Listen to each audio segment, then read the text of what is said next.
Hi, I'm Cheryl Cooper, and I'll be telling you a little bit about how to work with deaf-blind people, particularly in preparation for the upcoming Deaf-Blind Shabbaton. You may never have interacted with a deaf-blind person before, either because you felt uncomfortable or you didn't know what to do, or maybe because you didn't recognize that the person was deaf-blind.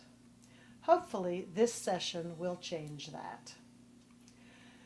In the next half hour or so, we're going to talk about who is deafblind, some communication methods used with deafblind people, some techniques for guiding practice, and some courtesies for interacting with people who are deafblind.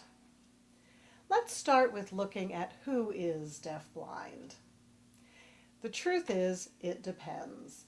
It depends on how much hearing and vision that person has, and it depends on when the person became deaf and when the person became blind. Let's look at this chart for a minute. Obviously, people who have normal hearing and normal vision are not deaf-blind. But what about these four empty boxes here?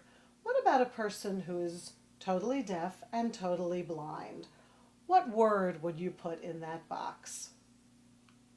Yes, obviously a person who's totally deaf and totally blind is considered deaf-blind. But what about someone who fits into this category, someone who's hard of hearing and blind?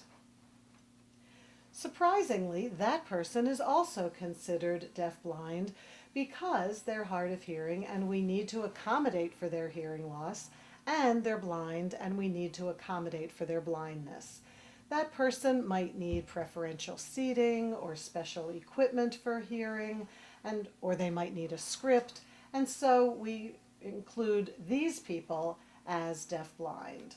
What about people who fall into this category? Visually impaired and deaf. They might have no hearing, but they may have some vision. What word would you expect in that box? Yes, a person who is deaf and has some vision is still considered deaf-blind because we have to accommodate for their lack of vision. They may need preferential seating at an event, they might need large print, they might need braille, and so we do consider people in that category to be deaf-blind. What about people in this last box, people who are hard of hearing and visually impaired? These people may have they're not totally blind. They may have some hearing and some vision. They're not totally blind. They're not totally deaf. What word would you expect in that box? The answer is that that person is also considered deaf-blind because we need to accommodate for their hearing loss and their vision loss with preferential seating, with possible use of assistive listening devices, with scripts, with large print. The other thing we have to look at is how old was that person when they became deaf, and how old was the person when they became blind. And this affects how they communicate. If a person is born deaf and became blind later, they may have a condition known as Usher's syndrome. For a person who is born deaf and became blind later, they may have grown up at a school for the deaf and they may have learned sign language growing up. To communicate with these people, we still use sign language, and as they develop tunnel vision, we may need to use smaller sign language closer to our faces and not spread out. Or we may eventually need to use a tactile form of sign language where the deaf-blind person puts their hand on top of your hand, the signer's hand, in order to feel the shape and the movement of the hands. A person who is born blind and became deaf later may still be able to speak because they grew up speaking and they haven't lost that ability, but they need a new way to receive information. But it's going to be difficult to learn a whole new vocabulary with hundreds or thousands of signs. And so this person might depend on something that's based on an alphabet, like fingerspelling or Braille. A person who is born deafblind probably has other disabilities as well. That person may have cognitive limitations, developmental disabilities. They might need a wheelchair for mobility. They might have cerebral palsy. And because of some of their other limitations, they may use signals or symbols instead of signs or words. What about people who are born and raised with their hearing and their vision and became deafblind later? These people can still speak to send information, but in order to receive information, they might also want some kind of a fingerspelling or spelling-based communication, such as fingerspelling or Braille. As you can see, there are many different types of deafblind people who use many different types of communication. So now we're going to spend a few minutes talking about 3 categories of communication. The first category is auditory communication. This is for the people who can still hear something and you can talk to them either into their ear or into some kind of assistive listening device. The second category is visual communication for people who still have some vision.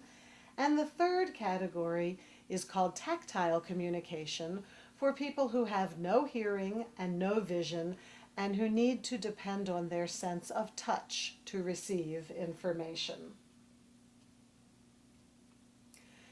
Some examples of auditory methods of communication include just listening, so you can talk to the person directly, or if the person wears hearing aids or uses a cochlear implant, you can speak to them slowly and loudly and clearly. And there are other types of technology that we won't go into today.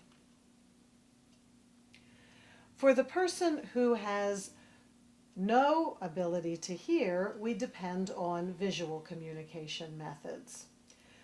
If a person knows sign language, you can use sign language to communicate to them. If their vision is limited, like they see through a tunnel, then you need to make all of your signs very small in front of their face. If a person doesn't know sign language, you might use small gestures to communicate to them, perhaps showing the shape of a woman's body as curvy and the shape of a man's body as being straight.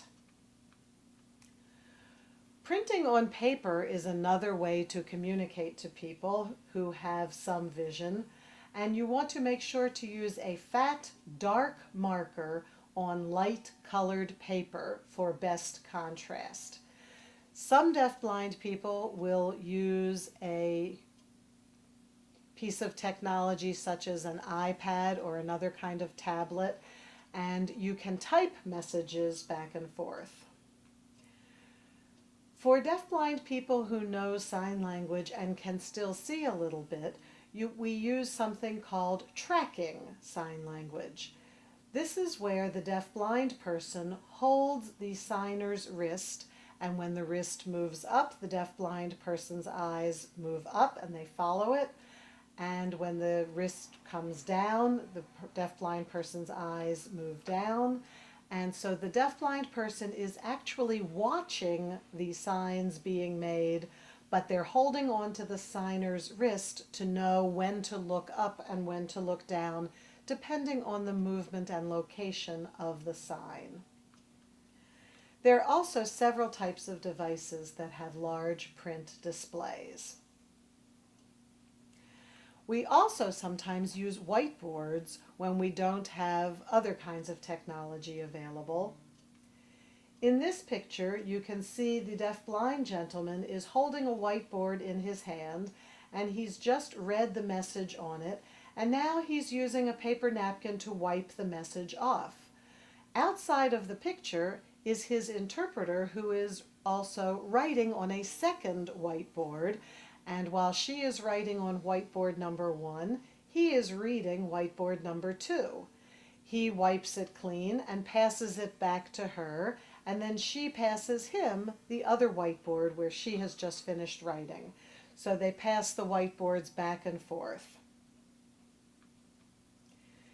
In this photograph, you can see the deaf-blind gentleman, and we know he's deaf-blind because of his cane, and we see his interpreter standing slightly far away from him because he has tunnel vision, and it's easier for him to see when she stands a little bit further away.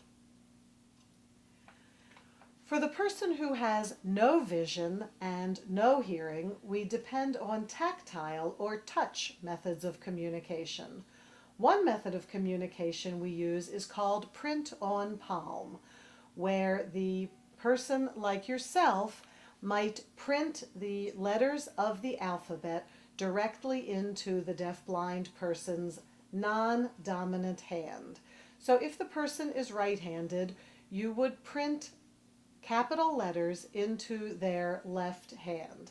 You would print each letter on top of the preceding letter. You don't try and write the letters next to each other. You don't hold the receiver's hand in a position that would make it impossible for them to move it around.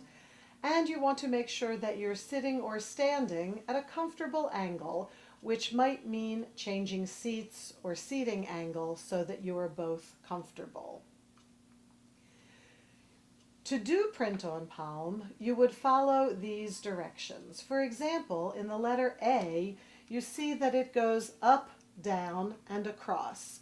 So if this is the receiving hand, the writer would go up, down, and across. You might be tempted to use a different method such as down, down, and across, but we would not use that because down, down, and across is the letter H. So when we spell into a person's hand, we usually follow these diagrams here so that the letters such as A and H aren't confused with each other, or N, M, V, and W aren't confused with each other, and the round letters like C and G and O and Q aren't confused with each other.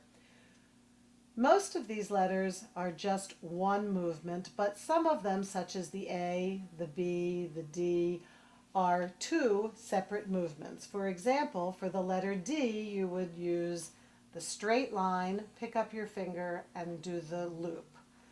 For letters like E and F, you would do E and F. If you were spelling a complete word, as I said before, you don't put the letters next to each other, but on top of each other. So if you were writing the word hello, you would write H, E, L, L, O, like that. Some people have a hard time feeling the light sensation of a finger on their palm, and some people are ticklish.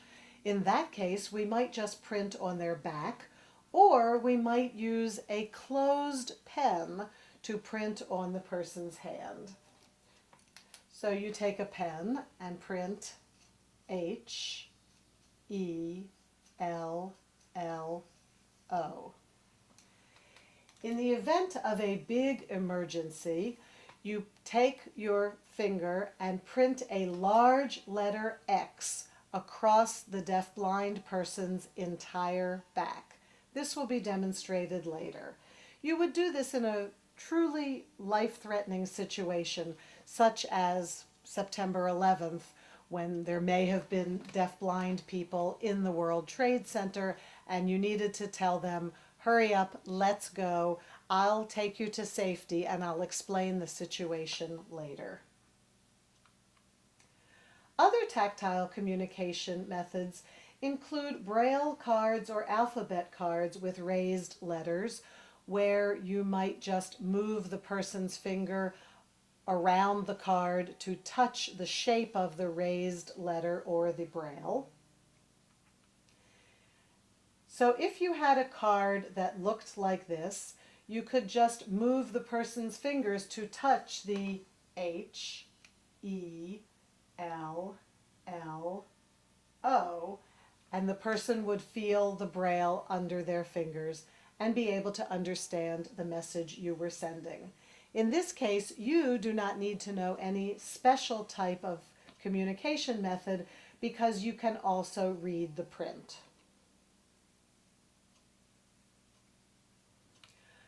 For people who know American Sign Language, they can communicate using tactile finger spelling, which would be A, B, C, D, E, F, G, and so forth. We also use tactile signing using American Sign Language or Signed English. In this photograph, you can see that this gentleman is signing and this gentleman has his hand on top, so he is listening. When you approach a deafblind person, how will you know what method of communication to use? In this photograph, you see there are two deafblind people speaking to each other. You see that this gentleman's hand is on top, so he's listening with this hand, but over here his hand is on the bottom, so he's sending, and the second gentleman is listening. This is a communication event between two deafblind people. In this photograph, you can see that the deafblind gentleman is playing bingo, and the interpreter with him is telling him what numbers are being called in the game. His hand is on top of her hand to read the bingo numbers. In this photograph, you see the woman with the black shirt signing into the hand of the person with the red hat. Again, you see the person with the black shirt signing into the hand of the person with the black hat. We're a little concerned about deafblind people doing archery. In this photograph, you see a support service provider collecting the food for the deafblind individual. They've gone through the cafeteria line, and at each station, the interpreter guide, the support person, has asked the deafblind individual what she would like. Would you like ice cream? Would you like a cookie? And at each stage of the process, the deafblind person is explaining or identifying what she wants. In this photograph, we see the gentleman on the right signing to the gentleman on the left. Although they're both deafblind, we can see that the individual in the red jacket is listening because his hands are on the top. How will you know what to do? Let's talk for a moment about describing visual information. When you interact with deafblind people who are totally blind and can't see their environment, it is our responsibility to provide some information to them.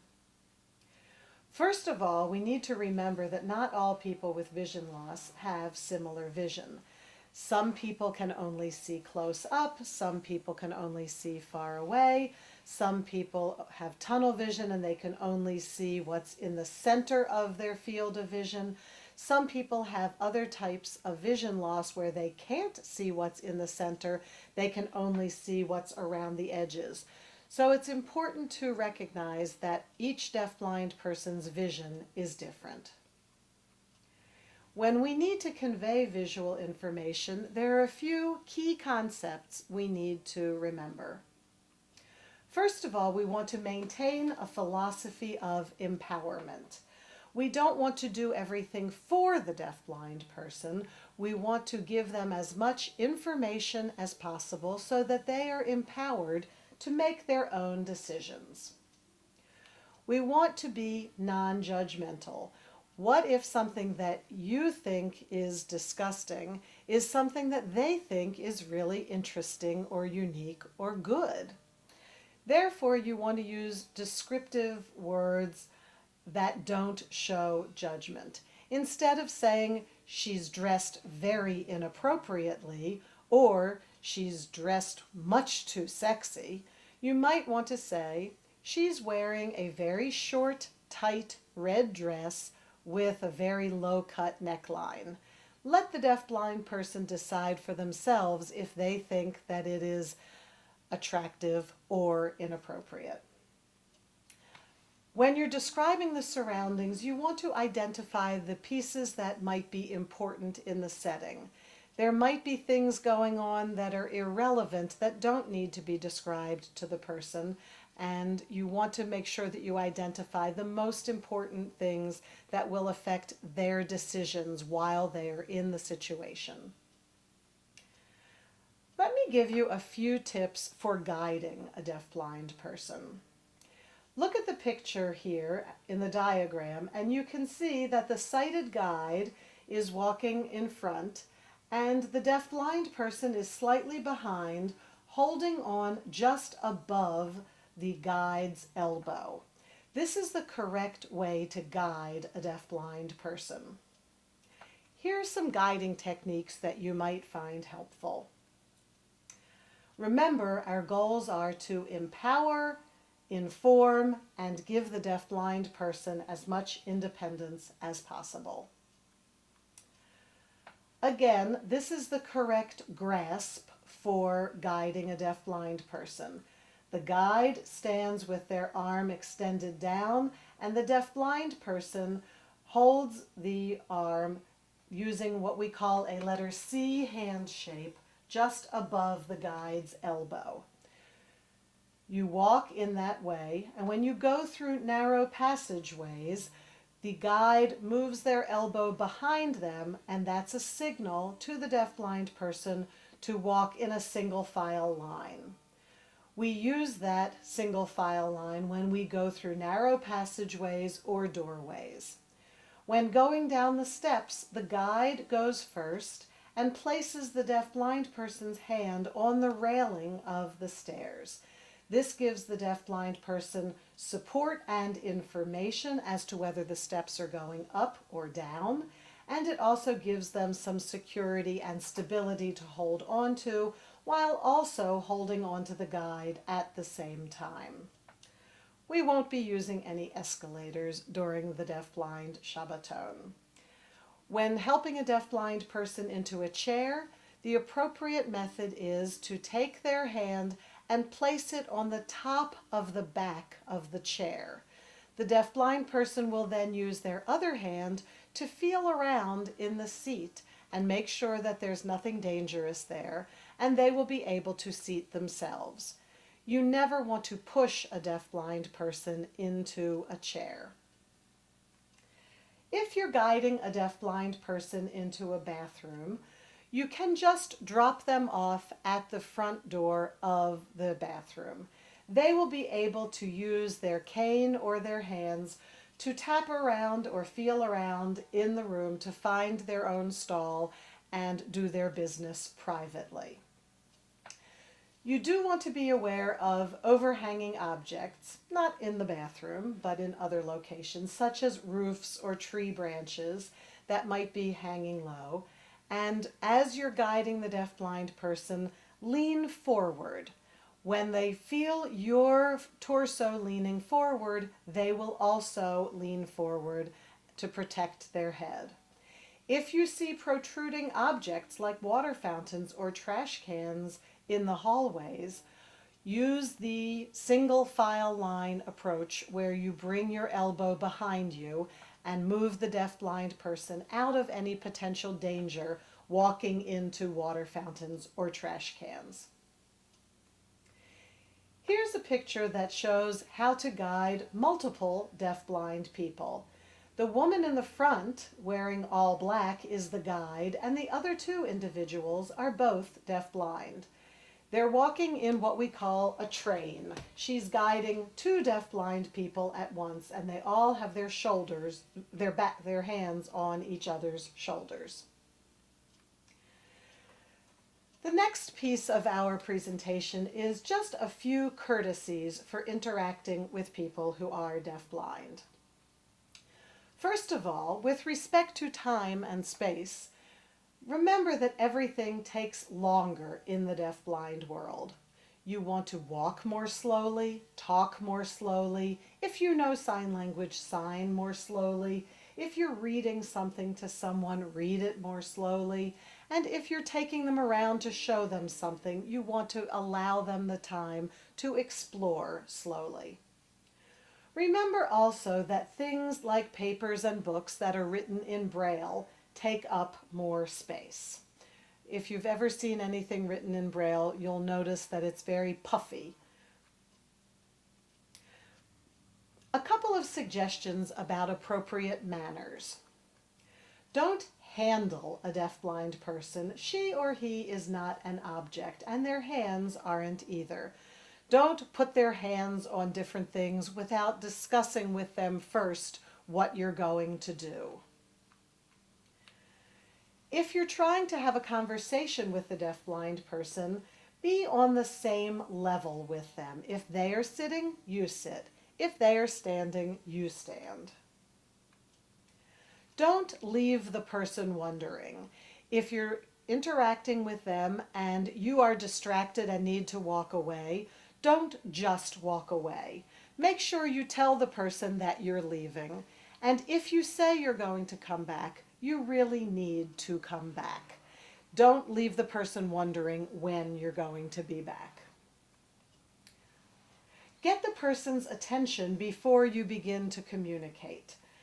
In other words, tap them on the shoulder or wave your hand in front of their face or do something to get their attention so they know that you have begun communicating to them.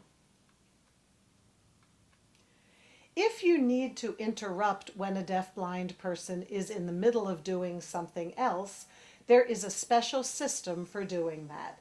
The more urgently you need to contact them, the closer you touch to their hand. For example, if you just want to get their attention to say, "Hey, I'm here, what's up?" you touch them on the shoulder or the back. If you really need to get their attention to tell them, "Hey, the program is going to be starting, we need to walk into the other room," you can tap them on their forearm. If it's really an emergency and you need them to stop what they're doing immediately because there's a fire or a dangerous situation, you tap the back of his or her hand to immediately stop the conversation or the activity that they're doing and explain to them what's going on, that they need to stop and go with you immediately. When you're interacting with a deafblind person, make sure that the person understands the big picture as they make decisions. For example, if you're helping a person select their food, you don't just want to say, "Do you want chicken?" Because if they knew that there was steak, they might prefer steak. So you might want to explain, there's steak, there's chicken, and there's a vegetarian entree. Which one would you like? And then they can make an informed decision. If you promise something like, "I'll be back in 5 minutes," or "Tomorrow morning I will meet you at your room at 8 o'clock," or "I'll go get you a soda and come right back," don't break your promises. The deafblind person expects you to follow through. Once you get to know these deafblind people, you might be tempted to play "Who am I" games, like going up to the person from behind and putting your hands over their eyes and saying, "Guess who? Who is it?" Deafblind people don't consider that funny. If you do think you need to interrupt something that a deafblind person is doing, think twice before you do it. It can be very distracting to their train of thought to be communicating with one person and have another person come up and start communicating something else at the same time. If it's really necessary, you may, but don't interrupt unless it's necessary. Respect the person's privacy and dignity. As we said before, you can let them off at the door to the restroom and they can go in and do their business independently. Once they've been oriented to the room where they will be sleeping, they can also be left there to change clothes or do other personal things independently. If you know sign language, or if the person is speaking out loud and they're having a conversation with another person, it's not polite to eavesdrop. If you see that there's a possibility that someone who is signing might knock over a glass or a pitcher or put their hand in a plate of food, please help prevent that. Don't put a glass down on a table where a deafblind person is sitting and doesn't know that there's a glass there to be knocked over. Tap their hand first and let them know that you're placing the glass there by moving their hand against the glass. Same thing with a plate. Make sure they know that the plate is there so they don't accidentally put their hand right in the middle of their food. There are some helpful ways to dress when interacting with deafblind people. You want to wear solid colors that contrast with the color of your skin. For example, a light-skinned person would want to wear a dark-colored shirt, and a dark-skinned person would want to wear a light-colored shirt. Wear high necklines to complete the contrast. Be aware that white pants or skirts will reflect the light projected from the ceiling, and so dark pants and skirts are preferable. If you speak with the same deafblind people on a regular basis, they will feel your hands and they will become accustomed to your rings, and they will be able to identify you by the rings you wear. If you are someone who has a ring with a large stone or other protrusion, you might want to twist your ring inside out so that the protruding part is closer to your palm rather than the back of your hand. This way, when the deafblind person touches your hand, they won't cut themselves on the protruding part of your ring. Also, people who work with deafblind people keep our fingernails safely trimmed so that you don't end up stabbing the deafblind person. Smells. Some smells may be offensive to a deafblind person. They may not like the smell of cigarettes. They might be very sensitive to strong perfumes. So ask if they're offensive, or just don't wear perfumes or smoke cigarettes around deafblind people.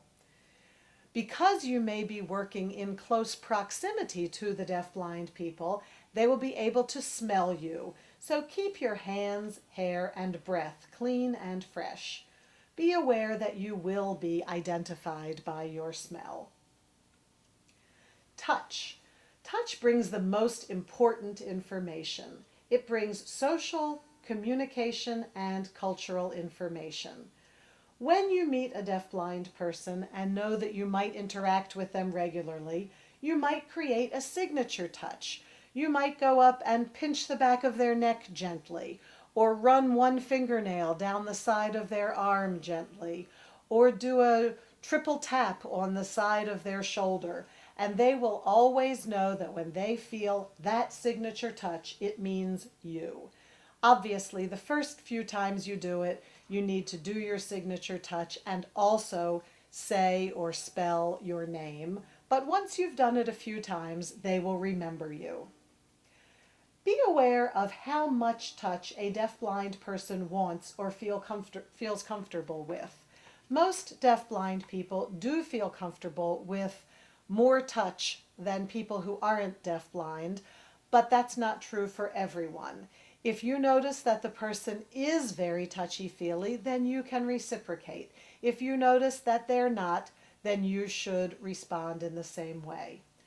Always make sure to make your touch meaningful, appropriate, and consistent. Don't just touch for the sake of touching. Only touch when you have an intent. You want to maintain contact with the deafblind person during pauses so that they know that you're there. You can stand close enough to them that your arms might rub against each other, or if you're sitting next to each other, once in a while you might just tap their knee just to let them know that you are still there and available to them. As you, a sighted person, look around and share the environment with the deafblind person, you can describe things. You can tell them what's going on. And as we've said before, to initiate a conversation, begin with a touch. In trying to help a deafblind person, find out what's really wanted. I have deafblind friends who have been standing at a street corner waiting for someone, and a total stranger comes and walks them across the street because they assumed that the person wanted to go across the street. But my friends didn't want to cross the street, and then it was a problem for them to get back. So use your print on palm or other methods of communication to find out if the deafblind person actually wants your help. Once you've made an offer, the deafblind person expects you to do it. So don't offer unless you're willing to do it. Don't offer to give a person a ride home unless you're willing to do it. Don't assume that the deafblind person always wants help. Sometimes it takes more than one person to provide the necessary service for a deafblind person. If you think that what you've gotten into is too complicated for you, recruit other people to help you. Don't be embarrassed about that. Always feel free to involve the deafblind person. If you're moving things from one room to another, it's perfectly acceptable to ask the deafblind person to help, like carrying things. If they are totally blind and can't see, you can walk next to each other with your shoulders touching so that they know the direction where to walk. If they can see a little bit, they can walk behind you and follow the shape of your body. Just a few words about isolation and loneliness. Deafblind people do live in a very isolated and lonely world frequently. So if you have the opportunity to take a deafblind person with you to do an activity, they would really appreciate it. If there are other people around, introduce the deafblind person to others and widen their circle of friends. Also, if you're traveling with a deafblind person, give that person some space at an event so that other people can approach him or her. If you are constantly glued to the deafblind person, other people might not approach him or her, and they may lose the opportunity to make new friends. If you get friendly with a deafblind person, you want to support them as they learn Braille or how to use a cane, etc. You don't want to make these skills seem weird. You want to support their independence. You also want to respect the deafblind person's decisions. Remember that you might not know all of the facts, so if they choose very unusual foods at a meal or they're wearing very unusual combination of clothing, respect their decisions because there is certainly some information behind the scenes that you don't know. Our philosophy is always to give information to and empower the deafblind person.